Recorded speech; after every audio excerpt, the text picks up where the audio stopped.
c'est ce gouvernement, c'est ce ministre de l'Intérieur qui demain va annoncer une réforme de l'asile digne de notre pays, parce qu'il faut sauver l'asile qui est au cœur même de nos valeurs, de notre Constitution, de ce que nous sommes. Alors là aussi, nous devons être fiers de ce que nous avons engagé. Cela n'a rien à voir avec ce qui a été fait pendant 10 ans, qui consistait à jeter les Français les uns contre les autres. Nous voulons, sur ces sujets comme sur les autres, apaiser et rassembler au nom des valeurs qui sont les nôtres.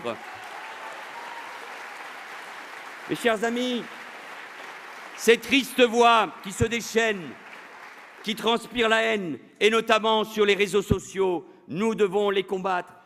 Et je l'ai déjà dit à de nombreuses reprises, à La Rochelle, où il y a encore quelques jours, à l'occasion d'un beau colloque où nous étions avec Christiane.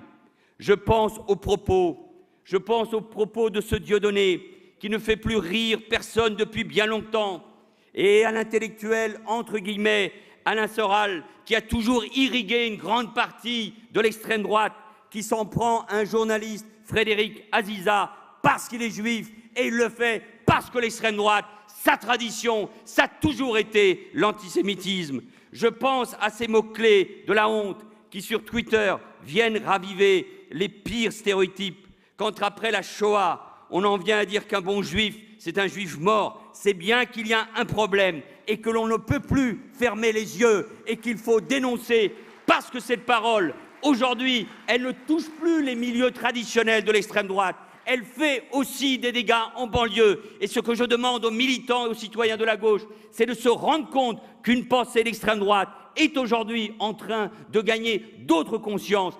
Raison de plus pour combattre le racisme, l'antisémitisme, partout, pas seulement dans les meetings, mais au porte-à-porte, et notamment à l'occasion des élections municipales, où nous aurons devant nous, souvent, non seulement l'extrême droite, mais aussi des listes communautaires qui, sur fond d'antisémitisme et de racisme, veulent prendre la conscience d'une partie de notre jeunesse. Et puis évidemment, il faut sévir.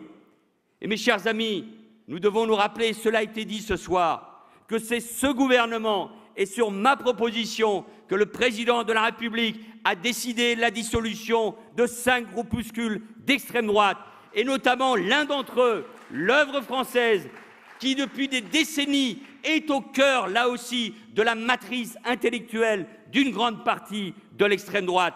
Et nous devons le rappeler, ces groupes avaient et ont la nostalgie du pétainisme, de ces heures rances, moisies, où la France s'est perdue, où la France n'était plus elle-même. Flatter cela, c'est être du côté de l'infâme. Et la République devait agir. Et nous allons continuer. Et c'est ce gouvernement qui a cassé les reins de ces groupuscules d'extrême droite et qui continuera à le faire à chaque fois que la loi l'exigera, parce que dans la République, il n'y a pas de place pour ces groupes et pour ces discours.